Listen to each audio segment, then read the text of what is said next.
Hello दोस्तों, मैं Anand Kumar universal biology channel पर एक बार फिर से आप सभी का स्वागत करता हूं। हम लोग यहां पढ़ रहे हैं क्लास 12 का बायोलॉजी का फर्स्ट चैप्टर, जिसका नाम है रिप्रोडक्शन इन ऑर्गेनिजम्स। यहां जो कुछ भी पढ़ाई होती है इसका आप नोट्स ले सकते हैं। नोट्स लेने के लिए आपको ज्वाइन करना है टेलीग्राम ग्रुप। अपने मोबाइल में डाउनलोड करना है टेलीग्राम एप्लीकेशन और उसमें सर्च करना है यूनिवर्सल बायोलॉजी। इस नाम से एक पब्लिक ग्रुप आएगा, आप उसमें खुद से ज्वाइन होकर के यहाँ से सारा नोट्स ले सकते हैं। तो हम लोग बायोलॉजी का फर्स्ट चैप्टर पढ़ रहे हैं, जिसका नाम है रिप्रोडक्शन इन ऑर्गेनिजम्स, जीवों में जनन। पिछली क्लास में हम लोग पढ़े थे लाइफ स्पान के बारे में। हम लोग जाने थे कि किसी भी जीव के जन्म से लेकर उसकी प्राकृतिक मृत्यु तक की अवधि को हम कहते हैं लाइफ स्पान। इसके बाद हम लोग पढ़े थे रिप्रोडक्शन के बारे में। हम लोग जाने थे कि जीवों द्वारा अपने ही समान संतान उत्पन्न करने की प्रक्रिया को रिप्रोडक्शन कहते हैं। रिप्रोडक्शन की दो विधि होती है, एसेक्सुअल रिप्रोडक्शन और सेक्सुअल रिप्रोडक्शन। सेक्सुअल रिप्रोडक्शन के बारे में हम लोग जाने थे कि जब दो पेरेंट्स, एक मेल और एक फीमेल के सहयोग से बच्चे का जन्म होता है, जिसमें गेमिट का फॉर्मेशन होता है, फर्टिलाइजेशन होता है, तो उसको हम कहते हैं सेक्सुअल रिप्रोडक्शन। वहीं एसेक्सुअल रिप्रोडक्शन में हम लोग क्या पढ़े थे कि एक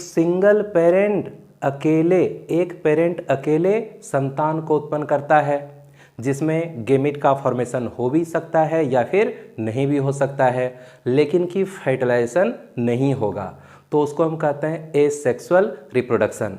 हम लोग पढ़े थे कि एसेक्सुअल रिप्रोडक्शन के दौरान जो भी संतान बनता है वह मॉर्फोलॉजिकली और जेनेटिकली रूप से आपस में और अपने पेरेंट के समान होता है।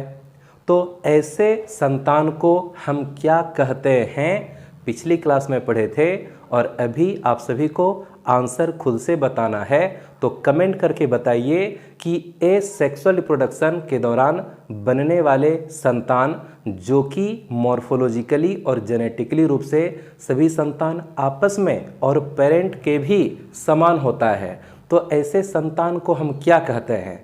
कमेंट में आंसर लिख भेजिए। हम देखना चाहते हैं कि कौन कौन इस वीडियो को सीरियसली देखते हैं, तो कमेंट करके आंसर बताइए। और आज का जो हमारा टॉपिक है ये है टाइप्स ऑफ एसेक्सुअल रिप्रोडक्शन। यहाँ पर लिखा हुआ है टाइप्स ऑफ एसेक्सुअल रिप्रोडक्शन, अलैंगिक जनन की विधियाँ या अलैंगिक जनन का प्रकार। एसेक्सुअल रिप्रोडक्शन की बहुत सारी विधि होती है, बहुत सारा प्रकार होता है। एक तरफ से जरा सा देख लेते हैं। फर्स्ट है फिजन, फिर है बडिंग, फिर है fragmentation, regeneration, spore formation, conidia और वेजिटेटिव प्रोपागेशन या वेजिटेटिव रिप्रोडक्शन। एक एक करके हम लोग सारे विधि को पढ़ते हैं। तो सबसे पहला विधि है फिजन। एसेक्सुअल रिप्रोडक्शन की पहली विधि क्या है, फिजन। देखते हैं फिजन क्या है। अगर यूनिसेल्युलर पेरेंट, एक कोशिकीय जनक, यानी यूनिसेल्युलर पेरेंट,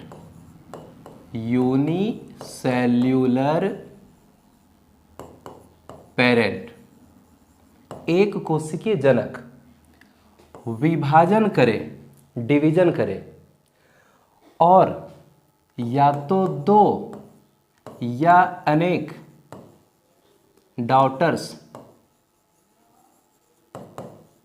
का निर्माण कर ले, तो हम इस विधि को कहते हैं फिजन। यूनिसेल्युलर पेरेंट विभाजन करे, दो या अनेक डॉटर्स का निर्माण कर लेगा, इस विधि को हम कहते हैं फिजन। अब फिजन का एग्जाम्पल क्या क्या होता है, तो फिजन का एग्जाम्पल जीवों के कुछ ग्रुप का हम नाम लिख रहे हैं। एक है प्रोटिस्टा, एक है मोनेरा। तो एक है मोनेरा और दूसरा है प्रोटिस्टा। ठीक है ना, मोनेरा और प्रोटिस्टा। मोनेरा के अंतर्गत आता है सभी बैक्टीरिया, जितना भी बैक्टीरिया है ना, बैक्टीरिया के ग्रुप को कहते हैं मोनेरा। और प्रोटिस्टा के अंतर्गत बहुत सारा ऑर्गेनिज्म आएगा, जैसे कि इसमें आता है अमीबा, ठीक है ना, अमीबा हो जाएगा, पैरामीशियम हो जाएगा, पैरामीशियम हो जाएगा, यूग्लिना हो जाएगा, Euglena, ETC। Amoeba, paramecium, Euglena, ये सभी सूक्ष्मजीव जिस ग्रुप में आता है उस ग्रुप को कहते हैं प्रोटिस्टा, और बैक्टीरिया जिस ग्रुप में आता है वो कहलाता है मोनेरा। तो मोनेरा और प्रोटिस्टा ग्रुप के जीवों में हमको फिजन देखने के लिए मिलता है। कुछ फिगर बना करके दिखा रहे हैं, जैसे फिगर हम अगले पेज पे बना देंगे। ये फिजन दो प्रकार का होता है। ये जो फिजन है ये फिजन होता है दो प्रकार का। फिजन होता है दो प्रकार का। एक होता है बाइनरी फिजन, एक होता है बाइनरी फिजन, और दूसरा होता है मल्टीपल फिजन। Multiple fission. अगर यूनिसेलुलर पेरेंट एक कोशिकीय जनक विभाजन करके दो या अनेक संतान बनाता है तो उस विधि को कहते हैं फिजन। फिजन में यदि यूनिसेलुलर पेरेंट विभाजन करके दो संतान बनाएगा, एक पेरेंट दो संतान बनाएगा तो इसको कह देंगे बाइनरी फिजन। अगर एक पेरेंट विभाजन करके दो संतान बना ले इसको बोलेंगे क्या, बाइनरी फिजन।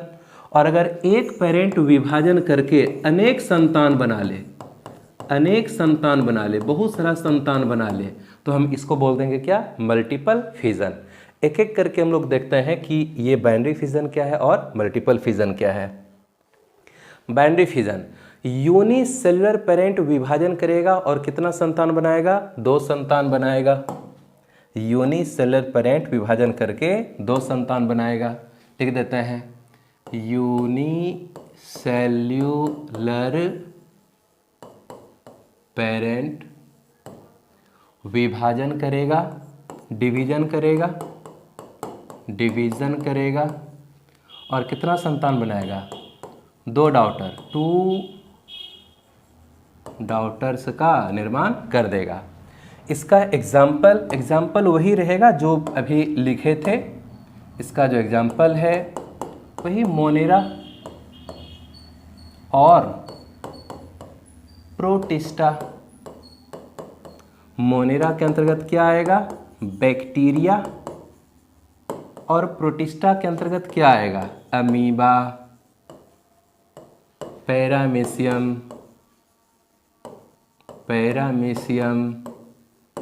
Euglena, ETC। ये सब सूक्ष्मजीव का नाम है। बैक्टीरिया, अमीबा, पैरामीशियम, यूग्लिना, ये सब सूक्ष्मजीव है और इन सभी में बाइनरी फिजन होता है। एक फिगर बना करके दिखा रहे हैं। ये है एक अमीबा, ये है एक अमीबा,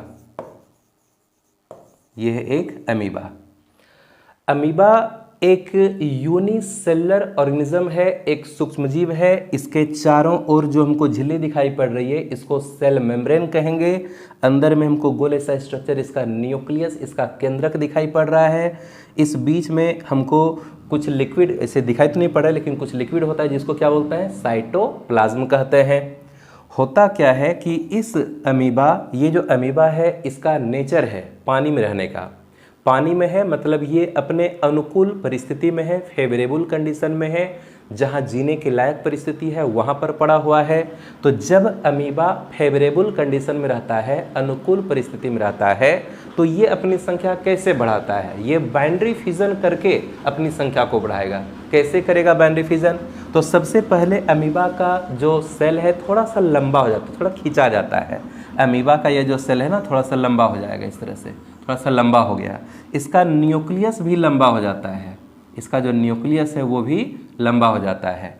न्यूक्लियस बीच से धंसेगा और इसका न्यूक्लियस कट जाता है। न्यूक्लियस कट करके जो है दो न्यूक्लियस बना लेगा। इसका न्यूक्लियस कट करके जो है ना दो न्यूक्लियस बना लिया, दो न्यूक्लियस बना लिया। फिर सेल मेम्ब्रेन में धंसाव उत्पन्न होगा। सेल मेम्ब्रेन जैसे धंसने लगेगा, धंस करके इधर एक छोटा अमीबा, फिर एक उधर भी छोटा अमीबा, यानी कि कुल दो अमीबा का निर्माण हो जाता है। इस तरह से जो है ना दो अमीबा का निर्माण हो गया। तो हम यहाँ पर नाम लिख देते हैं। ये 2 डॉटर अमीबा हो गया, ये हो गया 2 डॉटर अमीबा,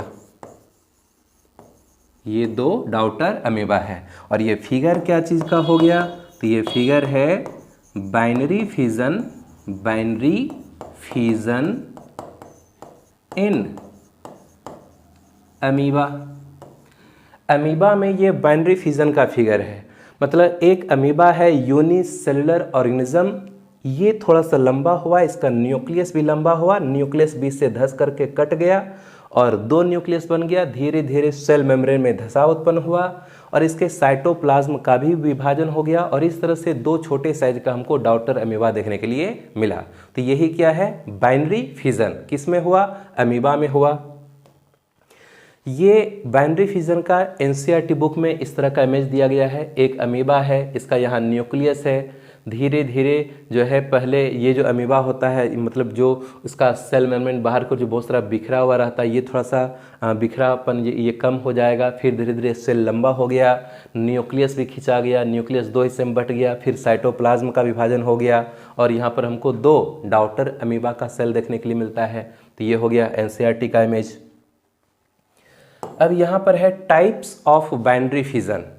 बाइनरी फिजन 3 प्रकार का होता है। एक होता है लॉन्गिट्यूडिनल बाइनरी फिजन, एक होता है ट्रांसवर्स बाइनरी फिजन और एक होता है इरेगुलर बाइनरी फिजन।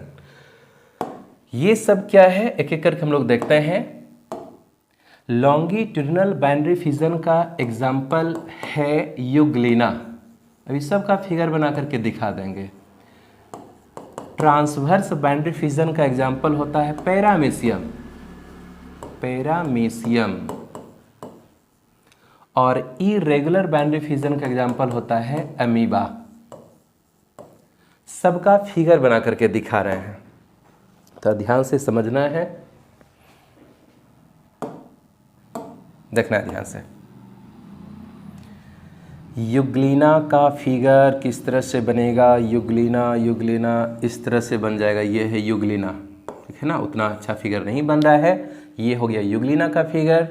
ये हो गया पैरामीशियम, पैरामीशियम कैसे बना दें, पैरामीशियम बन जाओ फिगर। चलो ये हो गया हमारा पैरामीशियम, ये सब सूक्ष्मजीव है ना, ये है पैरामीशियम, ये सीलिया लगा हुआ है पैरामीशियम में। और ये है अमीबा, ये है अमीबा, नाम लिख देते हैं। ये हो गया यूग्लिना, ये हो गया पैरामीशियम, पैरामीशियम और ये है अमीबा, है ना। अब इसमें जो विभाजन होगा, तीनों में बाइनरी फिजन होगा, लेकिन बाइनरी फिजन खुद कितने प्रकार का हो गया, 3 प्रकार का, लॉन्गिट्यूडिनल, ट्रांसवर्स और इरेगुलर। यूग्लिना में जब भी विभाजन होगा, ये लंबवत 2 हिस्सों में कटेगा, यहाँ से लंबवत 2 हिस्सों में कटता है ये इस तरह से। ये फिक्स है कि ये इधर से ही कटेगा, ये इधर से नहीं कटेगा, इधर से नहीं कटेगा, ये जब भी कटेगा ये लंबवत 2 हिस्सों में बटेगा। हम इसको कहते हैं लॉन्गिट्यूडिनल बाइनरी फिजन, यूग्लिना में होता है। अब ये है पैरामीशियम। पैरामीशियम में जब भी विभाजन होगा, ट्रांसवर्स, इधर से विभाजन होगा, यही क्या है, ट्रांसवर्स डायरेक्शन, इधर से ही विभाजन होगा, ऊपर से विभाजन नहीं होगा, इस साइड से ही विभाजन होगा, ठीक है ना। तो इसको बोलते हैं, ये हो गया ट्रांसवर्स बाइनरी फिजन। किस में हुआ, ये हुआ पैरामीशियम में। अब अमीबा का जो ये स्ट्रक्चर है, ये अमीबा इधर से भी डिवीजन कर सकता है, इधर से भी डिवीजन कर सकता है, इधर से भी डिवीजन कर सकता है, इधर से भी डिवीजन कर सकता है। इसका कोई फिक्स तल नहीं होता है, किसी भी साइड से ये विभाजन कर जाएगा।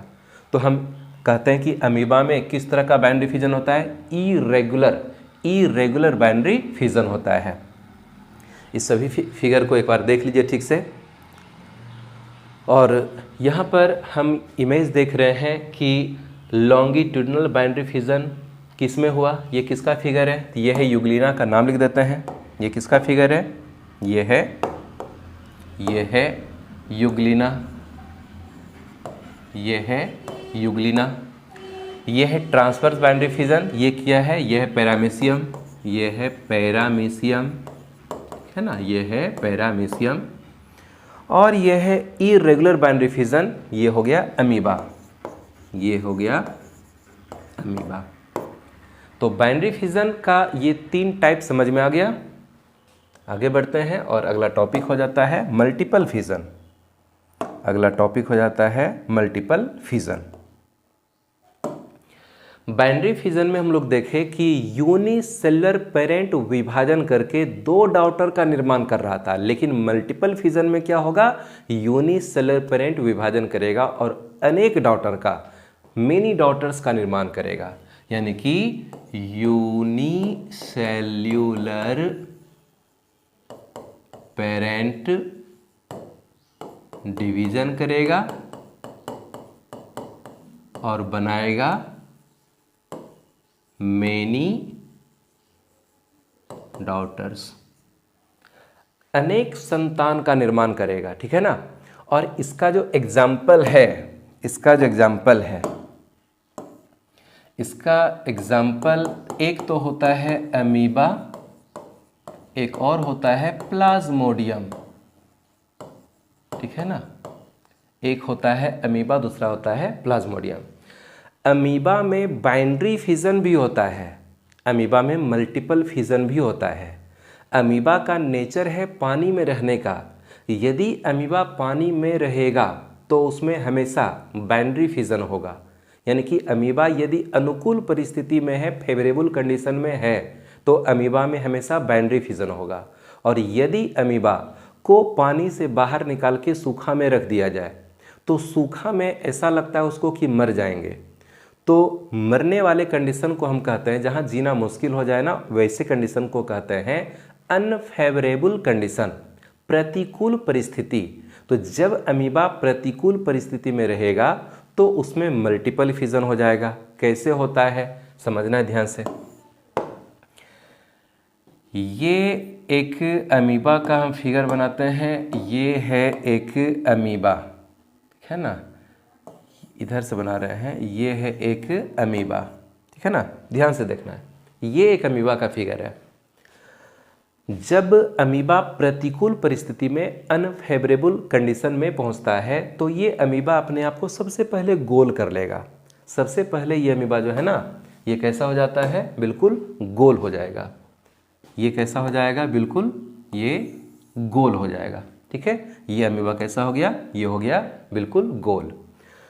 और मरने से बचने के लिए ये अमीबा अपने चारों ओर एक के बाद एक कुल 3 लेयर का निर्माण करता है, 3 परत का निर्माण कर लेगा। जैसे ठंडी का मौसम जैसे इन कर रहा होता है तो हम लोग क्या करते हैं, हम लोग पहले पतला सा कोई स्वेटर पहन लेते हैं, फिर और ठंडी बढ़ गई तो फिर हम जैकेट पहन लेते हैं, और ठंडी बढ़ गई तो फिर जो है हम लोग शॉल वगैरह सब ओढ़ लेते हैं, कंबल के अंदर घुस के रहते हैं।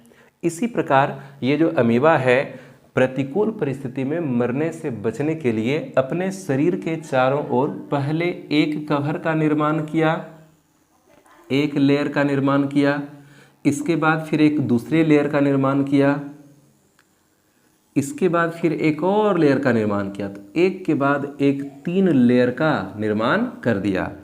इस 3 ये जो लेयर है, इस लेयर को कहते हैं सिस्ट, इस लेयर को कहते हैं सिस्ट। इसमें 3 लेयर होता है और सिस्ट बनने की प्रक्रिया को हम कहते हैं इनसिस्टेशन। सिस्ट बनने की प्रक्रिया को क्या कहते हैं, इनसिस्टेशन कहते हैं।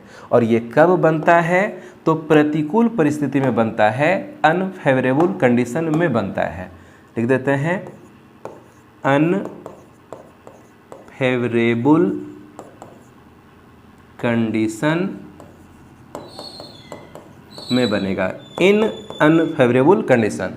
तो जब अमीबा प्रतिकूल परिस्थिति का सामना करता है, यानी कि सूखा में आ जाएगा, तो ये अपने ऊपर एक के बाद एक कुल 3 लेयर का निर्माण करता है। इस लेयर को कहते हैं सिस्ट, सिस्ट बनने की प्रक्रिया को कहते हैं इनसिस्टेशन।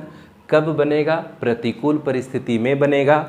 और इसके बाद धीरे धीरे अब ये अमीबा नहीं मरेगा, मतलब प्रतिकूल परिस्थिति में भी ये अपने ऊपर सुरक्षात्मक कवर बना लिया, अब ये अमीबा मर नहीं सकता है। धीरे धीरे क्या होगा कि ये जो अमीबा है, ये जो अमीबा है, ये जो अमीबा है, ये जो अंदर का अमीबा है, इसका न्यूक्लियस बार बार विभाजन करेगा। इसका जो न्यूक्लियस है ना, इसका जो न्यूक्लियस है, हमको 3 लेयर का सिस्ट फिर से बनाना है। एक लेयर, दूसरा, और ये हो गया तीसरा लेयर। ये सिस्ट हम फिर से बना दिए, ठीक है ना। तो ये जो अमीबा है ना, इसका जो न्यूक्लियस है, ये न्यूक्लियस बार बार विभाजन करेगा और बहुत सारा न्यूक्लियस बना देगा। 1 2 3 इस तरह से है ना, बहुत सारा क्या बना दिया? न्यूक्लियस बना दिया। बहुत सारा ये न्यूक्लियस बना लेता है, बहुत सारा न्यूक्लियस बना लिया। एक अमीबा के अंदर में बहुत सारा छोटा सा क्या बन गया? न्यूक्लियस। अब प्रत्येक न्यूक्लियस के चारों ओर बन जाता है सेल मेम्ब्रेन। प्रत्येक न्यूक्लियस के चारों ओर बन जाता है क्या? Cell membrane. प्रत्येक न्यूक्लियस के चारों ओर क्या बन जाएगा? Cell membrane. क्या बन गया? Cell membrane. तो हमको यहाँ पर छोटा छोटा बहुत सारा अमीबा दिखाई पड़ने लगा। एक अमीबा के अंदर में छोटा छोटा बहुत सारा अमीबा हमको दिखाई पड़ने लगा। इन छोटे छोटे अमीबा को कहते हैं या तो स्मॉल अमीबा कह सकते हैं, माइन्यूट अमीबा कह सकते हैं। माइन्यूट मतलब होता है वेरी स्मॉल, ठीक है ना। तो माइन्यूट अमीबा कह सकते हैं, या फिर इसी को कहते हैं स्यूडोपोडियोस्पोर। इसी छोटे छोटे अमीबा को क्या बोलेंगे? स्यूडोपोडियोस्पोर कहते हैं। लिख देते हैं, स्यूडोपोडियोस्पोर कहेंगे। ये जो छोटा छोटा अमीबा है, इसको हम क्या कहेंगे? इसको बोलेंगे माइन्यूट अमीबा। माइन्यूट मतलब मिनट नहीं पढ़ना है, क्या पढ़ना है? माइन्यूट। माइन्यूट मतलब क्या होता है? Small, very small. Minute amoeba, या हम इसी को कह देंगे स्यूडोपोडियोस्पोर।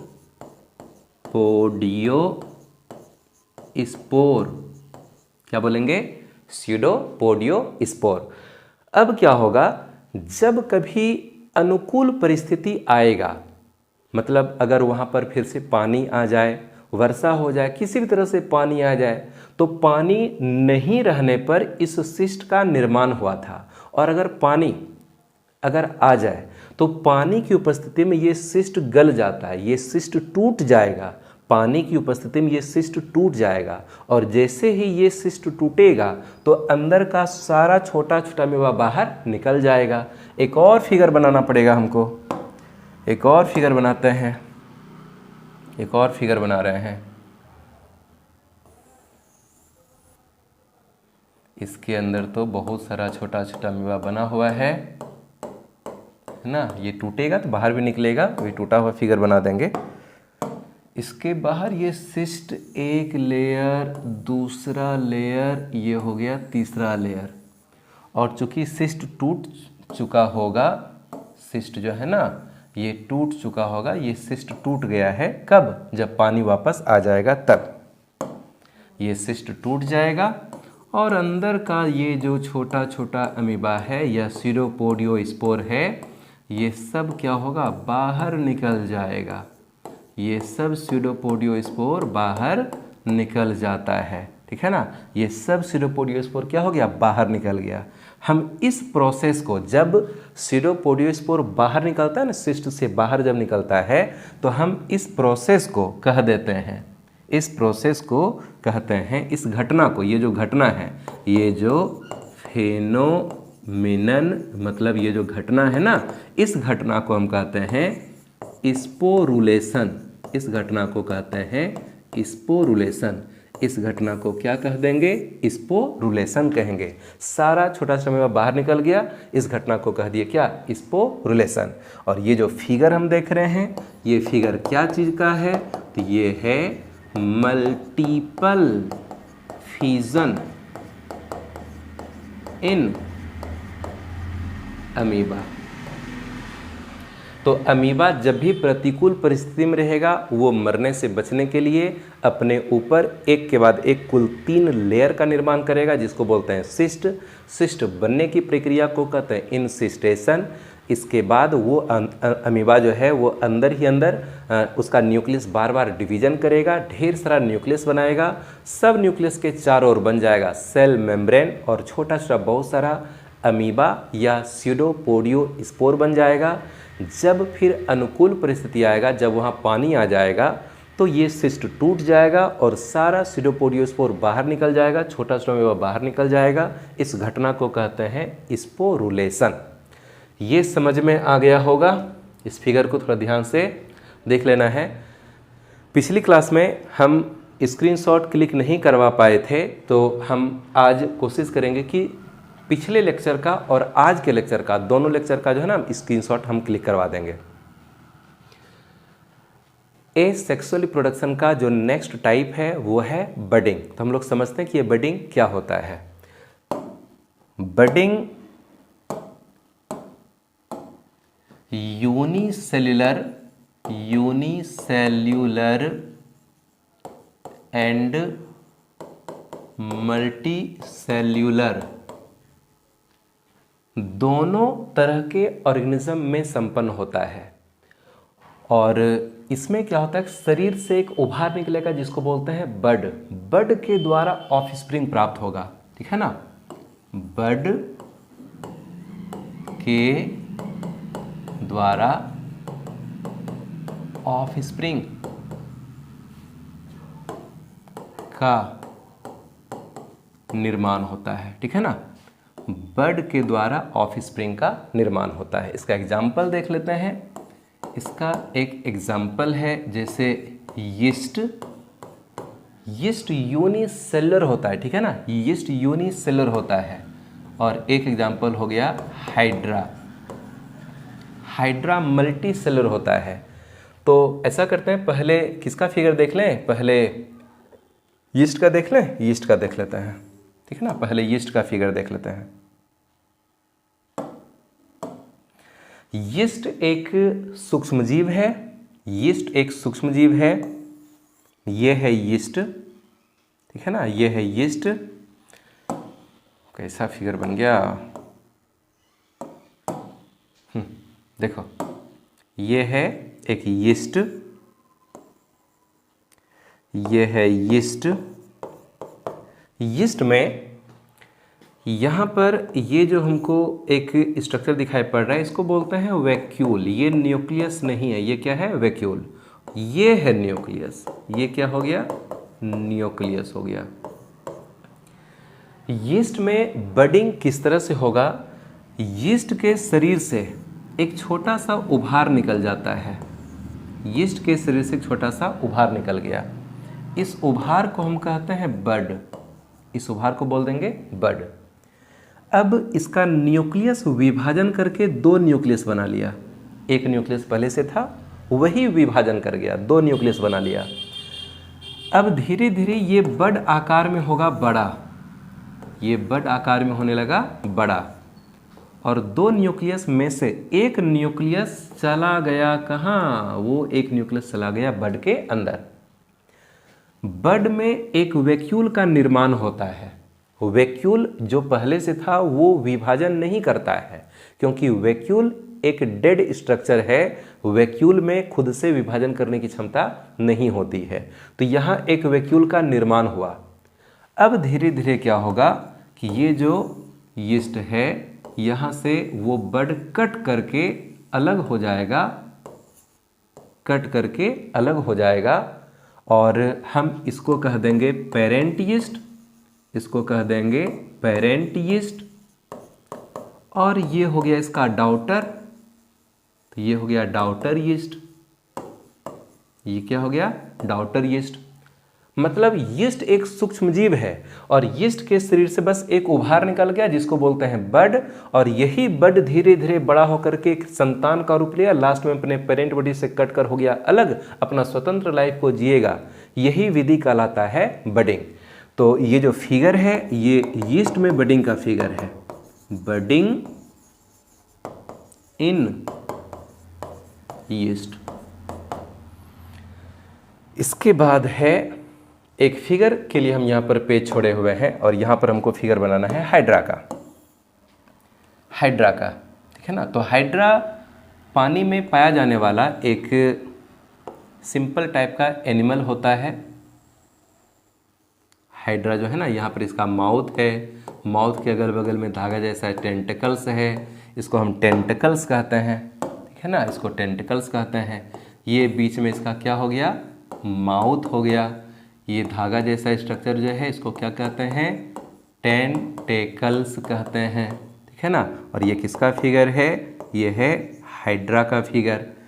होता क्या है, हाइड्रा खाया पिया बढ़िया से और खा पी करके जो है ना, हाइड्रा के शरीर से एक उभार निकल जाता है।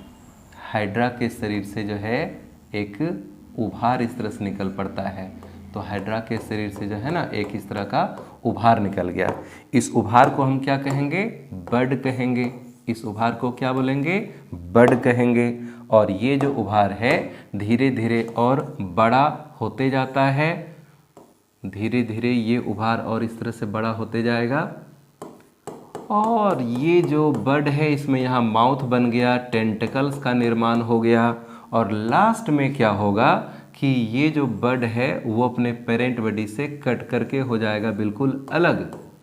वो पेरेंट बॉडी से कट करके हो जाता है अलग, और कट के अलग होगा और अपना स्वतंत्र लाइफ को जिएगा। तो एक शरीर से उभार निकला और ये उभार ही धीरे धीरे एक न्यू ऑर्गेनिज्म का निर्माण कर लिया। इसको कह देंगे पेरेंट हाइड्रा। ये हो गया पेरेंट हाइड्रा। और ये हो गया डॉटर हाइड्रा। ये हो गया डॉटर हाइड्रा। ये फिगर क्या चीज का है, तो ये फिगर है बडिंग इन हाइड्रा। देख लीजिए फिगर को ठीक से। हाइड्रा के सिर से बस एक उभार निकला है जिसको बड कह दिए, और ये बड धीरे धीरे आकार में बड़ा होते गया, एक ऑर्गेनिज्म का रूप लिया और लास्ट में पेरेंट बॉडी से कट करके हो गया अलग। इस विधि को कहते हैं बडिंग। यानी कि जब बड द्वारा ऑफस्प्रिंग प्राप्त होता है तो हम इस विधि को कहते हैं बडिंग। अब बडिंग दो प्रकार का होता है, एक्सटर्नल बडिंग और इंटरनल बडिंग। बडिंग दो तरह का हो गया, एक्सटर्नल बडिंग और इंटरनल बडिंग। एक्सटर्नल बडिंग किसको कहेंगे, जब बड का निर्माण पेरेंट बॉडी के बाहरी सतह पर होता है। बड का निर्माण पेरेंट बॉडी के बाहरी सतह पर होता है।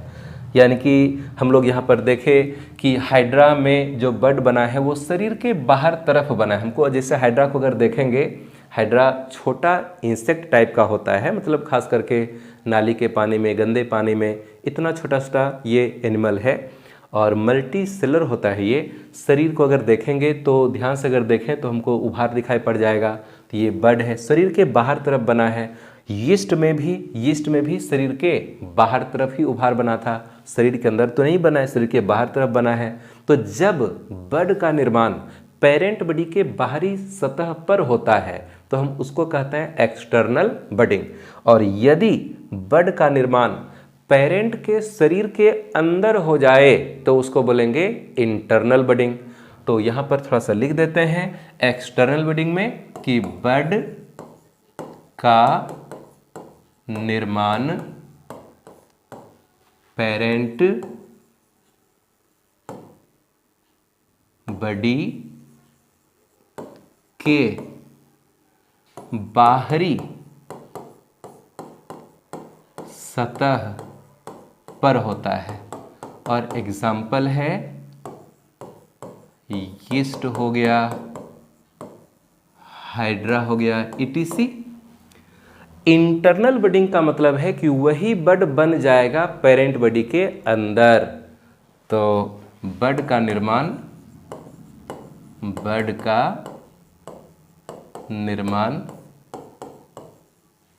पेरेंट बॉडी के अंदर होता है, ठीक है। और इसका एग्जाम्पल है स्पॉन्जिला, जो कि है एक फ्रेश वाटर स्पंज, ध्यान से समझना है। स्पॉन्जिला नाम का एक एनिमल होता है जो कि पानी में, नदी तालाब पोखर के पानी में हो सकता है। फ्रेश वाटर स्पंज है, नदी तालाब पोखर के पानी में रहता है स्पॉन्जिला नाम का स्पंज। इसमें बड का निर्माण शरीर के अंदर होता है। स्पॉन्जिला का फिगर भी आगे के पेज में है, लेकिन अभी फ़िलहाल हम अपने हाथ से फिगर बना रहे हैं। और ध्यान से समझना है कि ये शरीर के अंदर बड कैसे बनता है, शरीर के अंदर बड का निर्माण किस तरह से होगा। तो देखना है,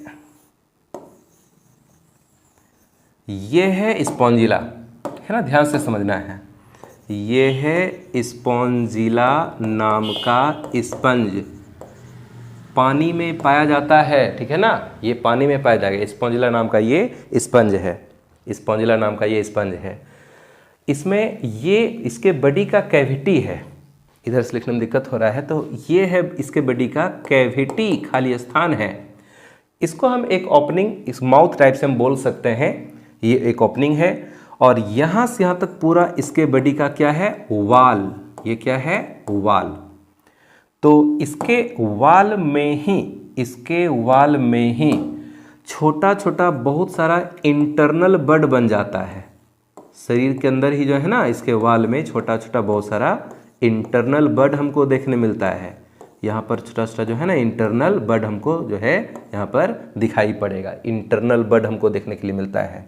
और ये जो इंटरनल बड है, इसको हम थोड़ा सा बीच में लाते हैं, देखना ध्यान से। ये है इंटरनल बड, ये जो हमको दिखाई पड़ रहा है ना, ये है इंटरनल बड। और इस इंटरनल बड को ही हम कहते हैं जेम्यूल। इस इंटरनल बड को क्या कहते हैं, जेम्यूल कहते हैं। याद रखना है कि अगर किसी ऑर्गेनिज्म के शरीर के अंदर बड का निर्माण होता है तो हम इस इंटरनल बड को क्या कहते हैं, जेम्यूल कहते हैं। ये बात यहाँ पर भी लिख देंगे, इस इंटरनल बड को क्या बोलेंगे, इस इंटरनल बडिंग, यानी कि इंटरनल बड को क्या कहते हैं, जेम्यूल कहते हैं। यहीं पर लिखा हुआ है, इंटरनल बड को बोलते हैं जेम्यूल। अब एक जेम्यूल का स्ट्रक्चर हम बनाते हैं। ये जो स्पॉन्जिला है, इस स्पॉन्जिला का एक नेचर है कि ये हल्के गर्म पानी में रहना पसंद करता है। स्पॉन्जिला हल्के गर्म पानी में रहेगा, और जब ठंडी का मौसम आता है, पानी धीरे धीरे ठंडा होने लगता है, तो उस ठंडे पानी में ये स्पॉन्जिला तो मर जाएगा, लेकिन मरने से बचने के लिए, ये मर तो जाएगा ही, लेकिन अपनी संख्या को बढ़ाने के लिए, रिप्रोडक्शन करने के लिए, अपने अगले संतान को उत्पन्न करने के लिए ये क्या करता है, खाता पीता है जम करके, और खा पी करके अपने शरीर के अंदर बहुत सारा इंटरनल बड यानी कि जेम्यूल का निर्माण कर लेता है। धीरे धीरे जब ठंडा का मौसम आएगा और पानी ठंडा हो जाएगा, तो ये जो है ये स्पॉन्जिला तो मर जाएगा, लेकिन मरने से पहले ये क्या करेगा, ये अपने अंदर के इस इंटरनल बड को क्या करेगा, बाहर निकाल देगा। तो ये हो गया इंटरनल बड, यानी कि यही क्या है, जेम्यूल है, ठीक है ना। इस जेम्यूल की क्या किया, अपने अंदर से बाहर निकाल दिया। और ये जेम्यूल लंबे समय तक पानी में पड़ा रहता है। ये जो जेम्यूल है ये लंबे समय तक पानी में पड़ा रहेगा। जब कभी फिर गर्मी का मौसम आएगा, पानी धीरे धीरे गर्म होने लगेगा, तो यही जेम्यूल है जो कि एक आगे चल करके न्यू स्पॉन्जिला का निर्माण कर देगा। यही जेम्यूल आगे चल करके क्या बनाएगा, एक न्यू स्पॉन्जिला का निर्माण करेगा। एक जेम्यूल से एक स्पॉन्जिला नहीं बनता है, बल्कि एक जेम्यूल से कई स्पॉन्जिला का निर्माण होता है। उसके लिए हम लोग को एक जेम्यूल का स्ट्रक्चर समझना पड़ेगा। थोड़ा सा पानी पी लेते हैं, जेम्यूल का स्ट्रक्चर बना के दिखा रहे हैं तुरंत।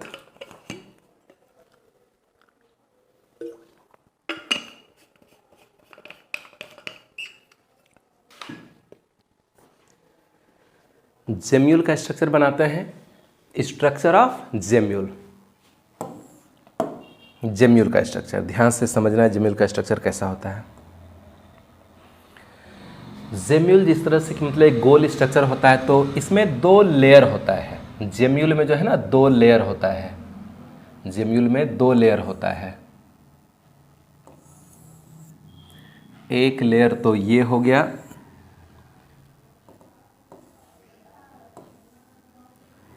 और दूसरा लेयर ये हो गया। इसे इतना ठीक नहीं बना, देखिए ये हो गया दूसरा लेयर, ये हो गया दूसरा लेयर। नाम भी लिखते चलते हैं। ये है आउटर लेयर, ये हो गया आउटर लेयर, और ये हो गया इनर लेयर, इनर लेयर। यहाँ पर एक ओपनिंग है, एक छिद्र है, इस छिद्र को कहते हैं मैक्रोपाइल, इस छिद्र को बोल देंगे मैक्रोपाइल। दोनों लेयर के बीच में कुछ कुछ जो है ना, यहाँ पर जो है कुछ कुछ कांटा पड़ा रहता है, इसमें कुछ कुछ कांटा पड़ा रहता है, इस तरह से कांटा भी पड़ा रहता है। इसके कांटे को कहते हैं स्पिकुल्स, स्पिकुल्स, इस कांटे को बोलते हैं स्पिकुल्स, ठीक है ना, इसके कांटे को बोलते हैं स्पिकुल्स। और ये अंदर में एक कैविटी, एक खाली स्थान है, यहाँ पर बहुत सारा सेल्स पड़ा रहता है, यहाँ बहुत सारा जो है ना सेल्स पड़ा हुआ है, बहुत सारा कोशिका, बहुत सारा सेल्स यहाँ पर पड़ा हुआ है, बहुत सारा सेल्स है, पूरा भरा रहता है ये सेल्स से, बहुत सारा सेल्स है, सब सेल है, ठीक है ना। सेल के अंदर में ये हम न्यूक्लियस बना रहे हैं, सेल के अंदर ये जो पॉइंट पॉइंट दिखाई पड़ रहा है ना, ये क्या है, न्यूक्लियस, ये बहुत सारा सेल्स है। इस सेल को कहते हैं आर्कियोसाइट सेल्स, इस सेल को कहते हैं आर्कियोसाइट सेल्स। यानी कि इस जेम्यूल के अंदर ये जो फिगर है, ये फिगर है जेम्यूल का, ठीक है ना, ये फिगर किसका है, जेम्यूल, इंटरनल बर्ड जेम्यूल। तो इसके अंदर में बहुत सारा हमको आर्कियोसाइट सेल्स दिखाई पड़ा, और ये जो आर्कियोसाइट सेल्स है इसमें एक क्षमता है, क्या चीज़ का, टोटीपोटेंसी का, कैपेसिटी ऑफ टोटीपोटेंसी। इस आर्कियोसाइट सेल्स में टोटीपोटेंसी की क्षमता होती है। टोटीपोटेंसी का क्या मतलब, टोटीपोटेंसी का मतलब है कि सेल, हर एक सेल विकसित होकर के न्यू ऑर्गेनिज्म का निर्माण कर सकता है। जब कोई सेल, जैसे कि लिख देते हैं कोई सेल है, जब एक सेल एक न्यू ऑर्गेनिज्म का निर्माण करता है, तो हम इस तरह के सेल के कैपेसिटी को कहते हैं टोटीपोटेंसी।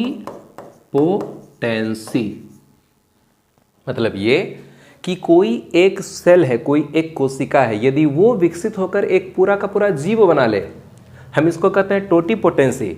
माना कि पौधा का कोई एक सेल है, कोई एक कोशिका है, जड़, तना या फिर पत्ती का किसी भी पार्ट का कोई कोशिका है, अगर वो एक कोशिका पूरा प्लांट बना लेगा तो हम कोशिका की ऐसी क्षमता को कहते हैं टोटीपोटेंसी कहते हैं, ठीक है ना।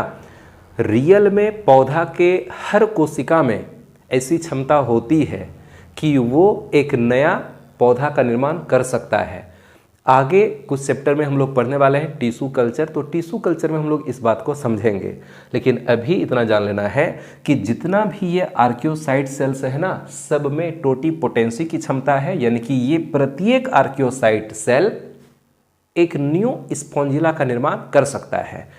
ये जेम्यूल पानी में बहुत समय तक पड़ा रहेगा। जब पानी धीरे धीरे गर्म होने लगेगा तो ये जो आर्कियोसाइट सेल्स है ये यहाँ से बाहर निकलता है। ये आर्कियोसाइट सेल्स यहाँ से क्या होगा, बाहर निकलेगा, यहाँ से इस तरह से बाहर निकलेगा, ये आर्कियोसाइट सेल्स बाहर निकलेगा, और ये सब आर्कियोसाइट सेल्स जो है ना, प्रत्येक आर्कियोसाइट सेल्स जो है ये फिर विकसित होकर के न्यू स्पॉन्जिला का निर्माण कर देगा। मतलब बना लिया ये न्यू स्पॉन्जिला।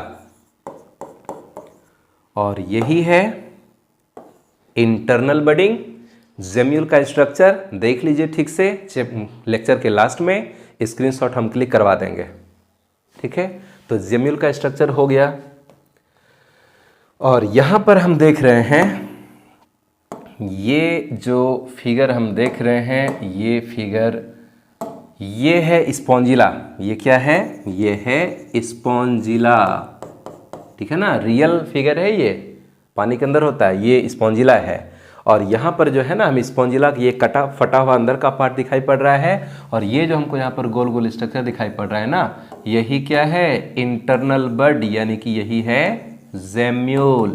ये क्या है? जेम्यूल। यही है स्पॉन्जिला के अंदर का जेम्यूल। यहाँ पर वही जेम्यूल, जो जेम्यूल अभी दिखाए, वही जेम्यूल यहाँ पर है। तो यहाँ पर थोड़ा सा और बड़ा करके दिखाए हैं, तो ये क्या चीज़ का फिगर है? यही है जेम्यूल। ये सब जितना गोल गोल स्ट्रक्चर दिखाई पड़ रहा है ना, ये सब क्या है? इंटरनल बड, जिसको बोलते हैं जेम्यूल। एनसीईआरटी का ये कुछ इमेज है, यीस्ट में बडिंग, ये बड निकला है, फिर ये पेरेंट बॉडी से कट के हो जाएगा अलग। एनसीईआरटी का इमेज देखना चाहिए। ये हाइड्रा है, और हाइड्रा में यहाँ पर ये बड निकला हुआ है, हाइड्रा में ये क्या निकला है? बड निकला है। और यही क्या है यहाँ, ये जो इमेज है यहाँ, यही है जेम्यूल। यही क्या है? जेम्यूल, ठीक है ना, यही जेम्यूल है। यहाँ पर ये हो गया आउटर लेयर, ये हो गया आउटर लेयर, ये वाला हो गया इनर लेयर, ये हो गया इनर लेयर, ठीक है ना। और ये कांटा कांटा क्या है? स्पिकुल्स, ये हो गया स्पिकुल्स। ये क्या हो गया? ओपनिंग मैक्रोपाइल, ये हो गया मैक्रोपाइल, है ना। और अंदर में ये जो गोल गोल स्ट्रक्चर है, यही गोल गोल स्ट्रक्चर क्या है? आर्कियोसाइट सेल्स, आर्कियोसाइट सेल्स, जिसमें कैसी क्षमता होती है? टोटिपोटेंसी की क्षमता होती है। और यही आर्कियोसाइट सेल बाहर निकलेगा और अपना ग्रोथ करके, डेवलप होकर के न्यू स्पॉन्जिला का निर्माण करेगा। ये जो फिगर है, ये है स्पायरोगायरा का फिगर। ये है स्पायरोगायरा, एक ग्रीन एल्गी है, पानी में पाया जाता है। बरसात के मौसम में हम लोग अपने घर में कहीं अगर पानी बार बार गिर रहा है, तो जिसको हम लोग कजली बोलते हैं ना, वो स्पायरोगायरा है, उसी का ये फिगर है। ये हो गया स्पायरोगायरा। ये क्या है? ये है स्पायरोगायरा का फिगर। क्यों दिखा रहे हैं? क्योंकि स्पायरोगायरा में होता है फ्रेगमेंटेशन, ठीक है ना। तो ये जो स्पायरोगायरा है, स्पायरोगायरा में बहुत सारा महीन महीन धागा होता है। अगर हम इस स्पायरोगायरा को माइक्रोस्कोप से देखें, तो हमको इसमें बहुत सारा महीन महीन धागा दिखाई पड़ेगा, फिलामेंट दिखाई पड़ेगा। और माइक्रोस्कोप से देखने पर उसका फिलामेंट हमको इस तरह से दिखाई पड़ता है। तो ये जो धागा हमको दिखाई पड़ रहा है, ये है स्पायरोगायरा का धागा, फिलामेंट। तो यह लिख देते हैं, ये क्या है? तो ये है filament, filament of spirogyra. Spirogyra का ये क्या है? फिलामेंट, धागा है। और याद रखना है कि स्पायरोगायरा के एक धागे की जो लंबाई है, वो लगभग 1 मीटर, 1 मीटर की होती है, यानी कि इतना बड़ा होगा, 1 मीटर, लगभग इतना बड़ा होगा, 1 मीटर। तो स्पायरोगायरा के एक धागे की लंबाई जो है, वो होता है कितना? 1 मीटर, 1 मीटर। स्पायरोगायरा के एक धागे की लंबाई होती है 1 मीटर। स्पायरोगायरा में होता है फ्रेगमेंटेशन। तो फ्रेगमेंटेशन क्या, इसको समझ लेना है। फ्रेगमेंटेशन, अगर फिलामेंटस पेरेंट, तंतुनुमा जनक का शरीर टूट जाए और प्रत्येक टुकड़ा नए जीव में विकसित हो जाए, इसी को कहते हैं फ्रेगमेंटेशन। एक फिगर पहले बना करके दिखा देते हैं, ठीक है ना। एक फिगर पहले बना के दिखा रहे हैं। जैसा कि अभी फिगर हम लोग देखे स्पायरोगायरा का, तो ये स्पायरोगायरा का एक धागा हो गया, ठीक है ना। ये हो गया स्पायरोगायरा का एक धागा। ये है फिलामेंटस पेरेंट। ये क्या है? Filamentous parent.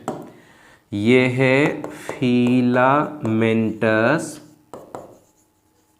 पेरेंट, तंतुनुमा जनक, ठीक है ना। ये एक धागा एक जीव है। स्पायरोगायरा का एक धागा एक जीव होता है, ठीक है ना। एक धागा का मतलब एक जीव। अगर ये जैसे थोड़ा सा बड़ा हुआ और ये अपने आप ये खुद को तोड़ सकता है। स्पायरोगायरा में क्या सिस्टम है कि ये ग्रोथ करेगा, इसके बाद ये अपने आप को खुद क्या, जैसे 1 मीटर का होगा ना, ये खुद अपने आप को ये तोड़ लेता है। तो एक बार यहाँ से तोड़ लिया, एक बार यहाँ से तोड़ लिया, ये कट गया अपने आप को खुद से। या तो हम इसको बाहर से प्रेशर डाल करके तोड़ सकते हैं, जैसे माना कि कहीं पर स्पायरोगायरा है, हम क्या करते हैं चाकू लेकर के चाकू से जैसे तैसे काट देते हैं, या पैर रख देते हैं, तो हो सकता है पैर के दबाव की वजह से ये टूट जाए, कुछ कुछ धागा इसका टूट जाए, या तो बाहरी प्रेशर से टूटे या ये खुद अपने आप को भी तोड़ लेता है। और ये इस तरह से टुकड़ा टुकड़ा हो जाता है। अगर ये 2 जगह से टूट गया तो फिर ये 2-3 टुकड़ा में ये बट गया, लेकिन ये टुकड़ा मरता नहीं है, ये प्रत्येक टुकड़ा फिर से ग्रोथ कर लेगा, और ग्रोथ करके जो है ये प्रत्येक टुकड़ा फिर से ग्रोथ कर लेगा, और ग्रोथ करके ये एक टुकड़ा फिर से लंबा होकर के लगभग 1 मीटर का हो जाएगा, बीच वाला भी लंबा होकर के फिर 1 मीटर का हो जाएगा, और फिर ये वाला भी लंबा होकर के फिर 1 मीटर का हो जाएगा। और इस तरह से ये डॉटर का निर्माण कर लिया, ये फिलामेंटस डॉटर बना लिया, ठीक है ना। ये जो है डॉटर्स का निर्माण कर लिया, संतान का निर्माण कर लिया, नए जीव का निर्माण कर लिया। इसी विधि को हम कह देते हैं क्या, फ्रेगमेंटेशन। फ्रेगमेंटेशन, यही विधि क्या कहला गया, फ्रेगमेंटेशन।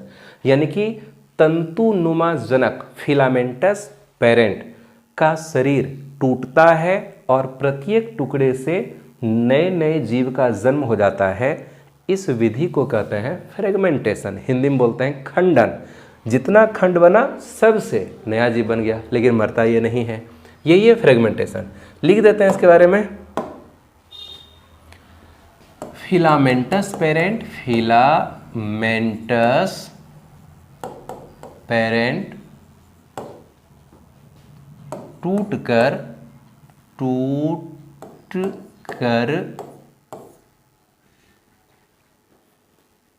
प्रत्येक टुकड़े से नए जीव का निर्माण करता है, ठीक है ना। इसका एग्जाम्पल क्या है, इसका एग्जाम्पल है, एक तो हो गया स्पायरोगायरा और एक होता है यूलोथ्रिक्स। यूलोथ्रिक्स भी ग्रीन एल्गी ही होता है, यूलोथ्रिक्स का धागा थोड़ा ज़्यादा लंबा होता है। तो फ्रेगमेंटेशन हो गया। ये जो फिगर है ये है प्लेनेरिया का, ये पानी में पाया जाने वाला एनिमल है। लगभग ये 5, 10, 15 सेंटीमीटर तक का हो सकता है, लगभग इस साइज का होता है, ठीक है ना। इस साइज का लगभग होगा। ये प्लेनेरिया है। ये क्या है, ये है प्लेनेरिया। क्यों दिखा रहे हैं, क्योंकि प्लेनेरिया में होता है रीजनरेशन। प्लेनेरिया पानी में रहता है, अपने शरीर को ऐसे हिला डुला करके पानी में तैरेगा, और अगर किसी झाड़ी वगैरह में फंस जाए तो झाड़ी में जब फंसता है तो छटपट करने के चक्कर में, बचने के चक्कर में, झाड़ी से निकलने के चक्कर में इसका शरीर कुछ कुछ स्थानों से टूट जाता है। इसका शरीर कुछ कुछ स्थानों से टूट जाएगा। याद रखना कि ये प्लेनेरिया अपने आप को खुद से नहीं तोड़ता है, बाहरी प्रेशर की वजह से ही टूटता है। फ्रेगमेंटेशन में बाहरी प्रेशर से भी पेरेंट टूट सकता है, या वो अपने आप को खुद से भी तोड़ लेता है, और प्रत्येक टुकड़े से न्यू ऑर्गेनिज्म का निर्माण होता है। लेकिन प्लेनेरिया जब भी टूटेगा बाहरी प्रेशर से ही टूटेगा। खास करके प्लेनेरिया पानी में तैरते समय किसी झाड़ी में जब फंस जाएगा, छटपट करते करते इसका शरीर कुछ स्थानों से टूट जाता है। प्रत्येक टुकड़ा अपने कटे हुए भाग का निर्माण कर लेता है, और प्रत्येक टुकड़े से नए नए प्लेनेरिया का निर्माण हो जाएगा, रिप्रोडक्शन हो जाता है। इसको बोलते हैं रीजनरेशन। इसको बोलते हैं रीजनरेशन। तो नेक्स्ट क्या है, रीजनरेशन। एक फिगर ही पहले बना करके दिखा देते हैं। ये है प्लेनेरिया, जो फिगर अभी हम लोग देखे प्लेनेरिया, इसका ये अविकसित आँख है। ये कोई बहुत विकसित आँख नहीं है। जिस तरह से हमारा जो आँख है, हम लोग जितना साफ सुथरा देख सकते हैं, इस तरह से ये नहीं देख सकता है। ये बस लाइट के डायरेक्शन को पहचान सकता है कि इधर से लाइट आ रहा है कि इधर से लाइट आ रहा है। लाइट के डायरेक्शन को पहचानता है। हम लोग जिस तरह से सारी वस्तुओं को देख सकते हैं, प्लेनेरिया इस तरह से नहीं देख सकता है। तो प्लेनेरिया में होगा रीजनरेशन। प्लेनेरिया माना कि झाड़ी में फंस गया, हिल डुल रहा है और इसका शरीर हिलने डुलने के दौरान कुछ स्थान से कट गया ये, और कटने के कारण जो है ना ये 3 टुकड़े में ये बट गया। तो प्लेनेरिया का एक टुकड़ा ये हो गया, दूसरा टुकड़ा बीच वाला हो गया और तीसरा टुकड़ा सबसे नीचे वाला हो गया। क्या है ये? प्लेनेरिया है, ठीक है ना, प्लेनेरिया है। तो इसको मर जाना चाहिए, लेकिन कि ये मरता नहीं है। ये प्रत्येक टुकड़ा देखो क्या करता है, ये जो टुकड़ा है प्लेनेरिया में जो सेल्स है वो बहुत ही खास प्रकार का सेल है। जैसे यहाँ पर बहुत सारा सेल्स होगा ना, इसका यहाँ बहुत सारा सेल्स होगा, तो यहाँ का सेल क्या करता है, बार बार विभाजन करेगा और बार बार विभाजन करके निचले भाग का निर्माण कर लीजिए। जैसे कि यहाँ पर बहुत सारा सेल्स है ना, ये बार बार विभाजन करेगा और इसका कौन सा भाग गायब हो चुका है, नीचे का भाग ना, तो ये निचले हिस्से का क्या किया, निर्माण कर लिया और ये एक न्यू प्लेनेरिया बन गया। अब जैसे यहाँ पर इधर भी बहुत सारा सेल्स होगा, नीचे भी सेल्स है, तो ऊपर का सेल डिवीजन कर करके ऊपरी हिस्सा का निर्माण कर लेगा, नीचे का सेल डिवीजन कर करके निचले हिस्सा का निर्माण कर लेगा और इस बीच वाले टुकड़े से भी एक न्यू प्लेनेरिया का निर्माण हो जाता है। तो इससे एक न्यू प्लेनेरिया। अब इसका कौन सा भाग गायब हुआ है, ऊपर का भाग ना गायब हुआ है, नीचे का तो है ही। तो बस यहाँ का सेल्स बार बार डिवीजन कर करके ऊपरी हिस्सा का निर्माण कर लेगा। जिधर का हिस्सा गायब हुआ है उधर का हिस्सा बनेगा, तो इससे भी एक न्यू प्लेनेरिया का निर्माण हो गया। ये सब क्या है, डॉटर, ये है डॉटर प्लेनेरिया, ये है डॉटर प्लेनेरिया।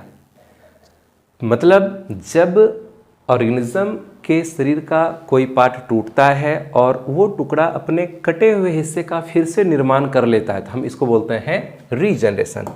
लिख देते हैं परिभाषा, जीव अपने कटे हुए या खोए हुए भाग का निर्माण कर लेता है। ठीक है, इसका एग्जाम्पल एक तो हो गया प्लेनेरिया, इसका एग्जाम्पल स्टारफिश भी होता है, तारा मछली स्टारफिश, इसका एग्जाम्पल हाइड्रा भी होता है, स्पंज भी होता है, ठीक है ना, बहुत सारा इसका एग्जाम्पल होता है। तो ये सब हो गया इसका एग्जाम्पल।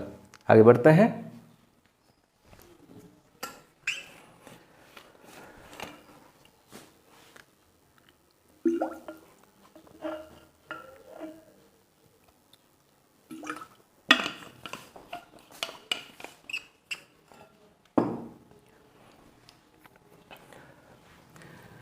चार पॉइंट हो गया। अभी आप लोग सोच रहे होंगे कि ये सड़ा हुआ टमाटर क्यों दिखा रहे हैं। ये जो टमाटर हम दिखा रहे हैं, तो ये सड़े हुए टमाटर के ऊपर या कोई भी फल सब्जी जब सड़ने गलने लगता है तो इसके ऊपर लग जाता है फंगस। ये क्या है, क्या है, फंगस, फंजाई है ये, ठीक है ना।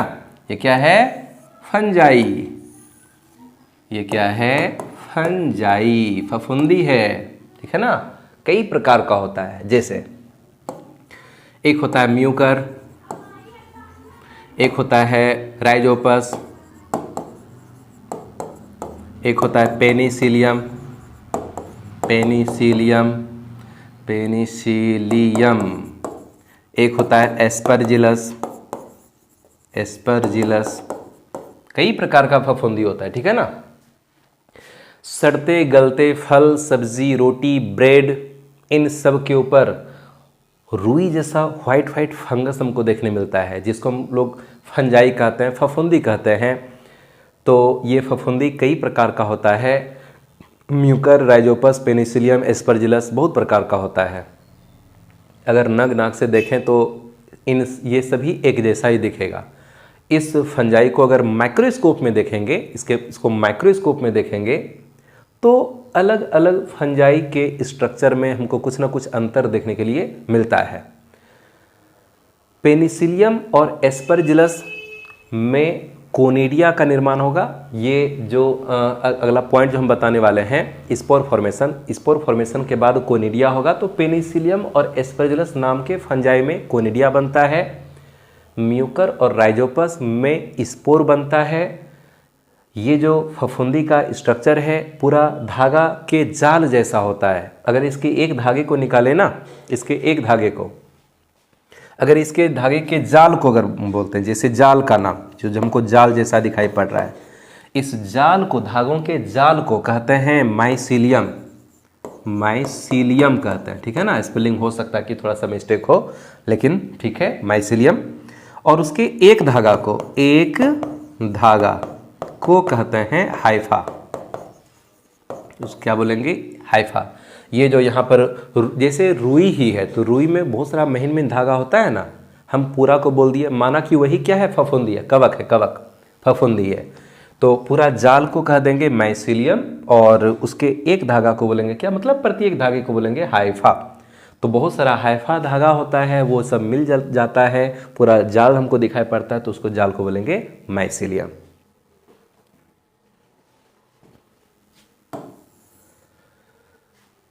तो एसेक्सुअल रिप्रोडक्शन का जो नेक्स्ट टाइप है वो है स्पोर फॉर्मेशन। स्पोर फॉर्मेशन किस में होगा? तो स्पोर फॉर्मेशन होता है एक फंजाई में। इसका एग्जाम्पल लिख रहे हैं, ठीक है ना। इसका एग्जाम्पल क्या है? पहले एग्जाम्पल नहीं लिखते हैं, पहले थोड़ा सा इसका भाषा लिख देते हैं। स्पोर द्वारा संतति का निर्माण होता है, ठीक है ना। और इसका एग्जाम्पल है, एक तो हो जाएगा इसका एग्जाम्पल फंजाई, एक हो जाएगा फंजाई, और दूसरा हो जाएगा एल्गी। एल्गी क्या होता है? पानी में पाए जाने वाले बड़ी साधारण टाइप के घास को, बड़ी सिंपल टाइप का प्लांट होता है, जैसे कि स्पायरोगारा बताए, यूलोथ्रिक्स बताए, वो सब क्या था? एल्गी ही था। यूनिसेलुलर एल्गी भी होता है, जिसको क्लेमाइडोमोनास कहते हैं। एक कोशिकीय शैवाल क्लेमाइडोमोनास, वो भी क्या है? एल्गी होता है। फंजाई मतलब फफूंदी होता है। तो इन सब में स्पोर का निर्माण होता है। कुछ फिगर देख लेते हैं। जो फिगर भी दिखाए थे, टमाटर के ऊपर जो फफूंदी लग गया था, तो उसको हम बोल दिए जैसे फंजाई कह दिए। तो फंजाई के एक धागे को क्या बोलते हैं? हाइफा कहते हैं। वही एक हाइफा बना रहे हैं, एक हाइफा ये बना रहे हैं, ये बना रहे हैं एक हाइफा, ठीक है ना। हाइफा ऑफ फंजाई, फफूंदी का एक हाइफा है। अगर माइक्रोस्कोप में उस फफूंदी को देखें तो हमको उस हाइफा से ऊपर कुछ ब्रांच हमको निकलता हुआ दिखाई पड़ता है, कुछ ब्रांच हमको निकला हुआ दिखाई पड़ेगा। ये ब्रांच निकला, इस ब्रांच को कह देंगे स्पोरेंजियोफोर।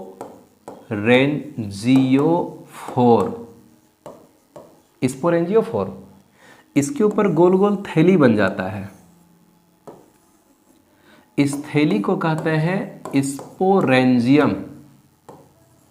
स्पोरेंजियम, स्पोरेंजियम के अंदर महीन यूनिसेलुलर स्ट्रक्चर का निर्माण होता है। महीन यूनिसेलुलर स्ट्रक्चर, एक कोशिकीय संरचना का निर्माण होगा, ठीक है ना। महीन यूनिसेलुलर स्ट्रक्चर का निर्माण होता है, एक कोशिकीय बहुत सारे स्ट्रक्चर का निर्माण होता है। धीरे धीरे ये स्पोरेंजियम मैच्योर होके फट जाता है और ये अंदर का स्पोर निकल गया बाहर। स्पोर इतना हल्का होता है कि ये हवा में आराम से उड़ जाता है और उड़ करके जहाँ तहाँ बिखर करके चला जाएगा। संयोग से यदि ये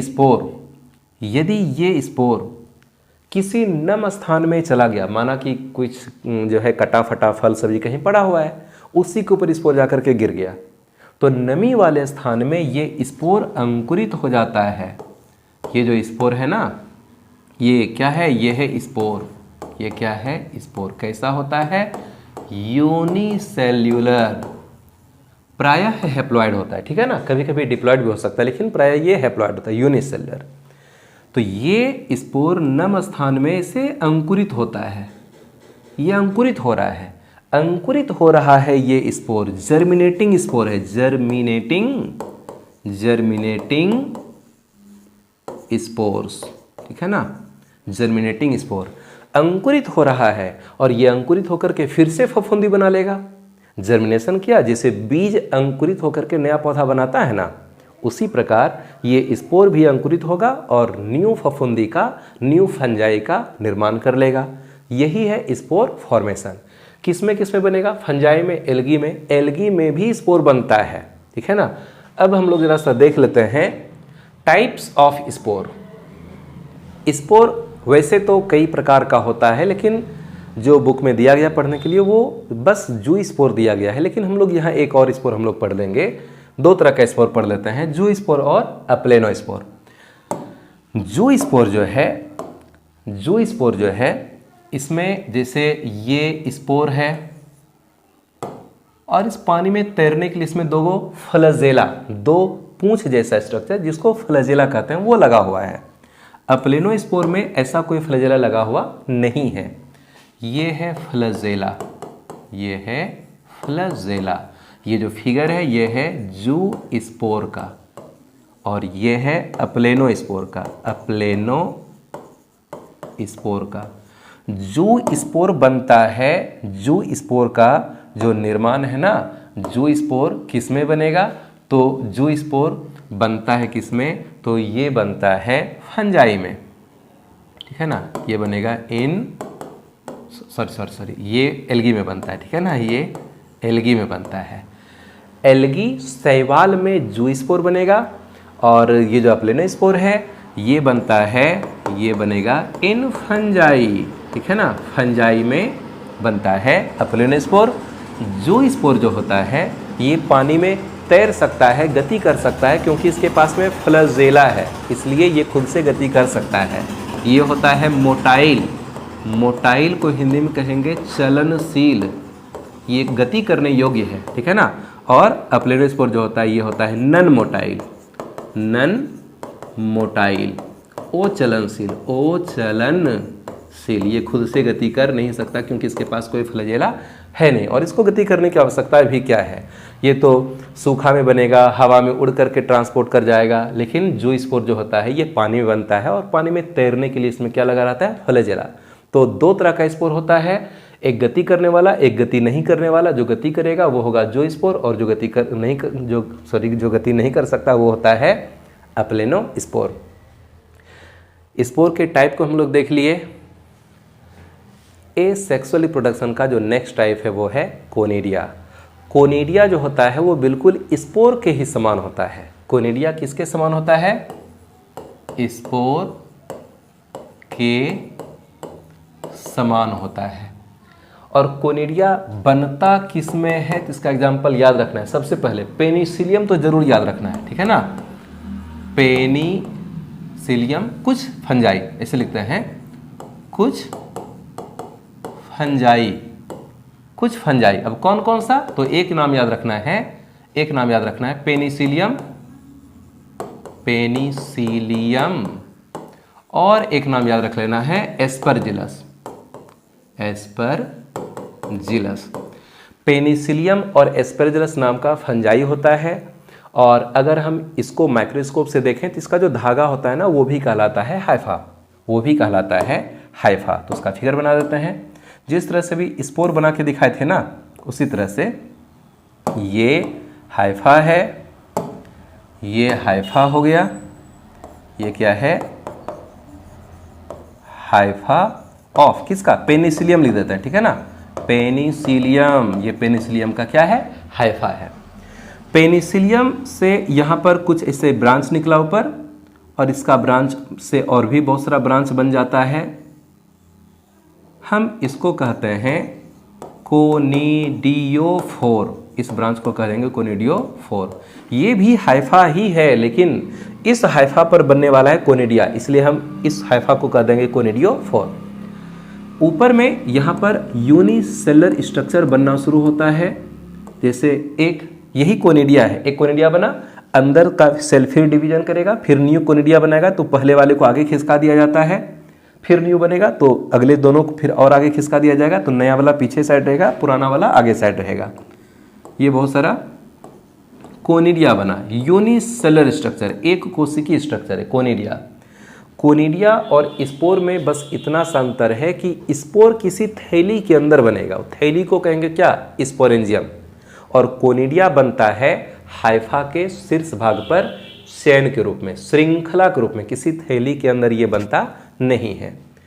अब ये कोनिडिया भी धीरे धीरे यहाँ से टूट जाता है। ये सब एक कोशिकीय स्ट्रक्चर है, यूनिसेलर स्ट्रक्चर है, इसका न्यूक्लियस बना देते हैं। ये कोनिडिया यहाँ से क्या होता है, टूट जाता है, इसी स्ट्रक्चर को कहते हैं कोनिडिया। और ये कोनिडिया भी हवा में उड़ जाएगा और कोनिडिया भी नम स्थान में जा करके अंकुरित होगा, और अंकुरित यानी कि ये है जर्मिनेटिंग कोनिडिया, जर्मिनेटिंग कोनिडिया, अंकुरित हो रहा कोनिडिया, और इस तरह से न्यू फफूंदी का निर्माण फिर से हो जाएगा, नया पेनिसिलियम का निर्माण फिर से हो जाएगा। तो याद रखना है कि कोनिडिया किस में बनता है, तो कोनिडिया बनता है पेनिसिलियम नाम के फंजाई में। यहाँ पर एनसीईआरटी का कुछ इमेज दिया गया है। ये जो इमेज है ये है क्लेमाइडोमोनास। ये क्या है, क्लेमाइडोमोनास। ये है क्लेमाइडोमोनास, और ये क्या होता है, तो ये होता है यूनिसेलर एल्गी। ये क्लेमाइडोमोनास क्या होता है, तो ये होता है यूनिसेल्यूलर एल्गी है, एक कोशिकीय शैवाल है। और एक कोशिका का ये हो गया क्लेमाइडोमोनास, इसके अंदर बन गया जूस्पोर, मतलब एक क्लेमाइडोमोनास का पूरा सेल ही स्पोरेंजियम जैसा व्यवहार किया, और अंदर में छोटा सा बहुत सारा जूस्पोर बन गया, और यही है जूस्पोर। यही क्या निकला यहाँ से, यही है जूस्पोर, ठीक है ना, यही है जूस्पोर। और फिर ये बाहर निकलेगा, फिर ये साइज में बड़ा हो जाएगा, बस साइज में बड़ा हो गया तो न्यू क्लेमाइडोमोनास कहला गया। ये फिगर है कोनिडिया, यहाँ पर क्या बना है, कोनिडिया, और ये फिगर क्या चीज़ का है, तो यही है पेनिसिलियम, ये है पेनिसिलियम का, ठीक है ना, ये है पेनिसिलियम, पेनिसिलियम का। पेनिसिलियम में क्या बन गया, कोनिडिया बन गया। एसेक्सुअल रिप्रोडक्शन का जो लास्ट टाइप है वो है वेजिटेटिव प्रोपागेशन, कायिक जनन या कायिक प्रवर्धन, वेजिटेटिव प्रोपागेशन। वेजिटेटिव प्रोपागेशन में क्या होता है, थोड़ा ध्यान से समझना है। कोई भी प्लांट है, प्लांट पौधा है, पौधा, ठीक है ना, कोई पौधा है, थोड़ा सा इसको नीचे कर देते हैं,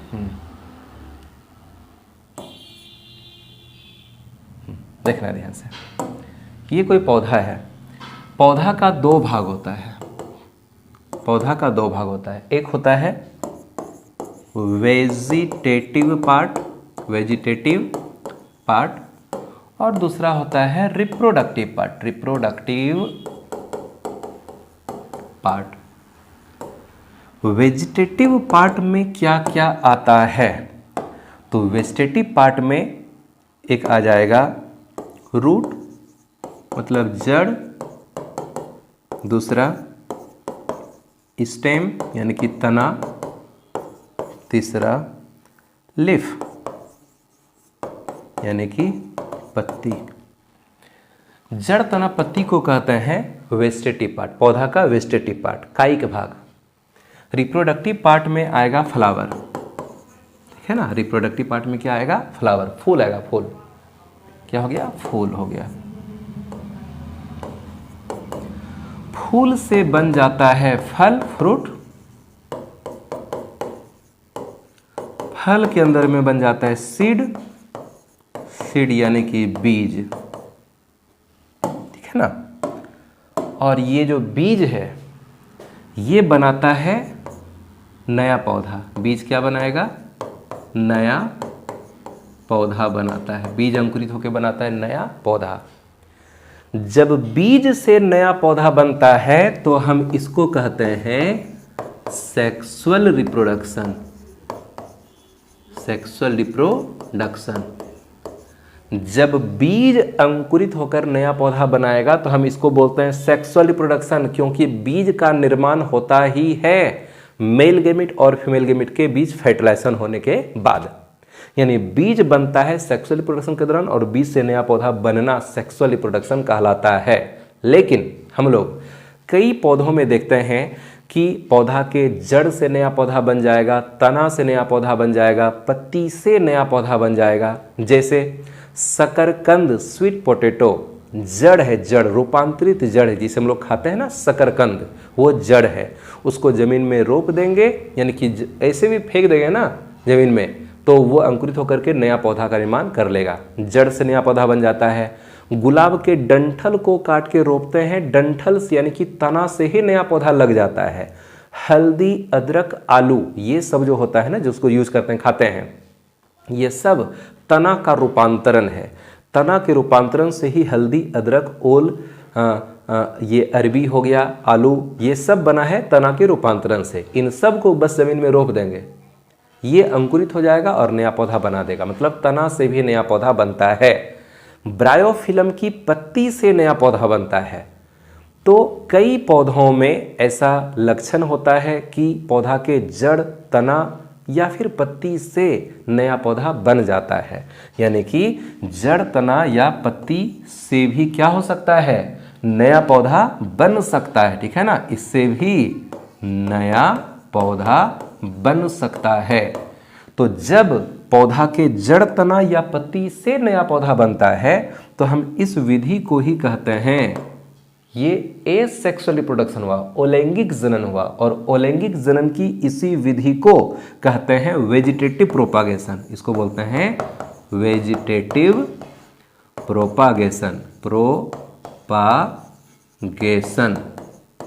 और यहाँ पर एक वर्ड और याद रख लेना है कि जिस संरचना से, ठीक है ना, जिस उस स्ट्रक्चर को क्या कहेंगे, जिस स्ट्रक्चर से न्यू प्लांट बना, यानी कि जड़ के जिस पार्ट से, तना के जिस पार्ट से या पत्ती के जिस पार्ट से न्यू प्लांट बन रहा है, हम उस स्ट्रक्चर को कहते हैं वेजिटेटिव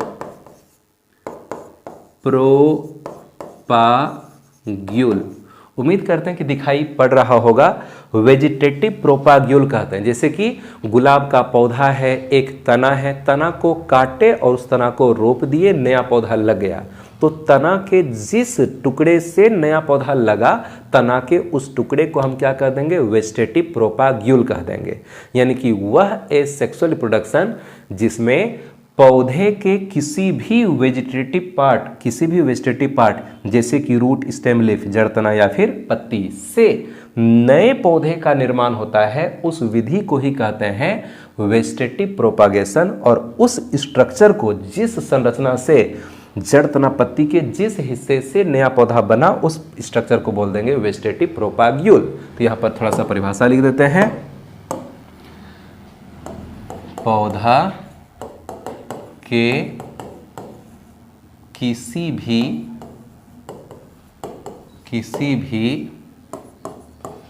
वेजिटेटिव पार्ट जैसे रूट, स्टेम, लीफ, etc. से नए पौधे का निर्माण होता है, नए पौधे का निर्माण होता है। इसका एग्जाम्पल, बहुत सारा एग्जाम्पल हो सकता है।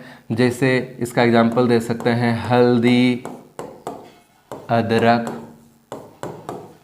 ओल, गन्ना, गुलाब, ठीक है ना। फिर जो है शकरकंद, ब्रायोफिलम,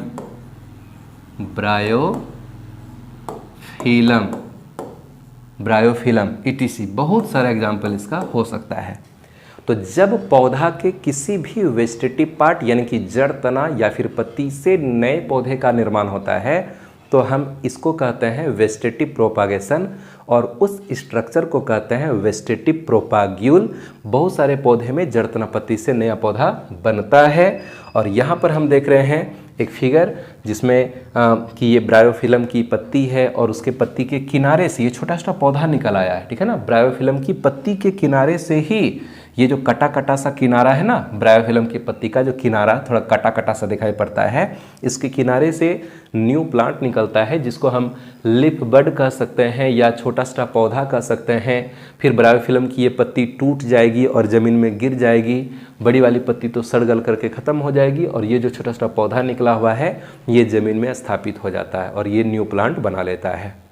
ब्रायोफिलम की ये पत्ती है और ये ब्रायोफिलम का एक पौधा का फिगर दिखा रहे हैं और इसके पत्ती में किनारे में हमको छोटा सा जो है बहुत सारा पौधा हमको देखने के लिए मिल रहा है। तो ये क्या है? तो ये है ब्रायोफिलम, ये है ब्रायोफिलम, ठीक है ना, ब्रायोफिलम। लिफ ब्रायोफिलम प्लांट लिख देते हैं, ठीक है ना। ये ब्रायोफिलम का ये पौधा हमको देखने के लिए मिल रहा है। यहाँ पर एक और भी बेहतर इमेज को दिखा रहे हैं। तो यहाँ पर ये ब्रायोफिलम की पत्ती है, ये लीफ है ब्रायोफिलम की, ठीक है ना, लीफ ऑफ ब्रायोफिलम। और इसमें ये सब किनारे से ये एक न्यू प्लांट बना है ना, इसको हम लीफ बड कह दिए। यही आगे चल करके न्यू प्लांट बनाएगा, ठीक है। तो वेजिटेटिव प्रोपागेशन का ये हम लोग देख रहे हैं कि लीफ के द्वारा एसेक्सुअल रिप्रोडक्शन और लीफ द्वारा वेजिटेटिव प्रोपागेशन हो रहा है, किसमें? ब्रायोफिलम में, है ना। और यहाँ पर ये लेक्चर हो जाता है कंप्लीट। एसेक्सुअल रिप्रोडक्शन के टोटल टाइप्स को हम लोग आज पढ़ लिए। नेक्स्ट क्लास में हम लोग सेक्सुअल रिप्रोडक्शन के बारे में पढ़ेंगे और अभी हम सारे पेज का एक साथ स्क्रीनशॉट हम क्लिक करवा देते हैं। जो भी पिछले लेक्चर का स्क्रीनशॉट नहीं लिए थे, वीडियो को रोक रोक करके स्क्रीनशॉट ले लेना है, क्योंकि हम तो बड़ी तेज़ी से सारा स्लाइड हम दिखा देते हैं, ठीक है ना। सारा स्लाइड हम बड़ी फास्ट दिखा देंगे। वीडियो को रोक रोक करके जिसको स्क्रीनशॉट लेना है, या फिर अगर इसका पूरा पीडीएफ चाहिए तो पीडीएफ भी हम आज इसको अपलोड कर देंगे टेलीग्राम ग्रुप पर। नोट्स लेने के लिए टेलीग्राम ग्रुप को ज्वाइन करना है। टेलीग्राम एप्लीकेशन में जो है सर्च करना है यूनिवर्सल बायोलॉजी। यूनिवर्सल बायोलॉजी नाम का एक पब्लिक ग्रुप आएगा, खुद से आप ज्वाइन हो जाइएगा और यहाँ जो कुछ भी पढ़ाते हैं इसका पूरा नोट्स पीडीएफ हम बना करके डाल देंगे। वैसे अभी हम स्क्रीनशॉट क्लिक करवा देते हैं। यहाँ से ये चैप्टर हुआ था स्टार्ट, ठीक है ना। यहाँ से ये चैप्टर स्टार्ट किए थे और हम स्क्रीनशॉट थोड़ा आप सब जल्दी जल्दी वीडियो को रोक रोक करके ले लीजिएगा।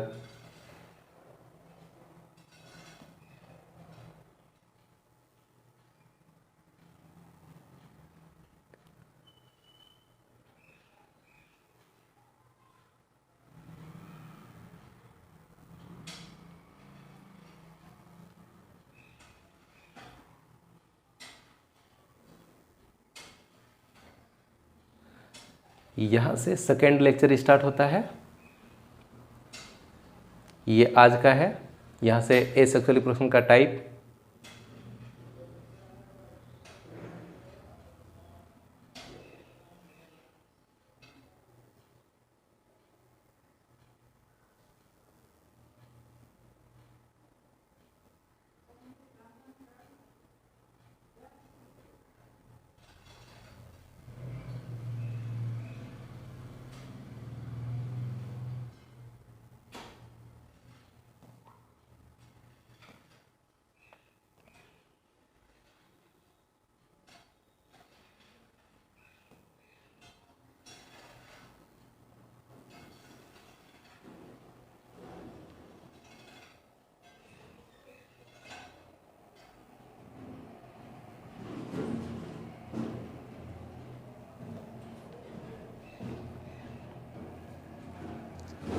तो आपने स्क्रीनशॉट ले लिया। बहुत बड़ा ये वीडियो बन गया। अगले क्लास से कोशिश करेंगे थोड़ा छोटा वीडियो बनाएं, लेकिन एक दिन में ये पूरा टॉपिक एसेक्सुअल रिप्रोडक्शन का टोटल टाइप हो गया, तो ये भी अच्छी बात है। मन लगा के पढ़ते रहिए। मिलते हैं अगले वीडियो में। Thank you so much.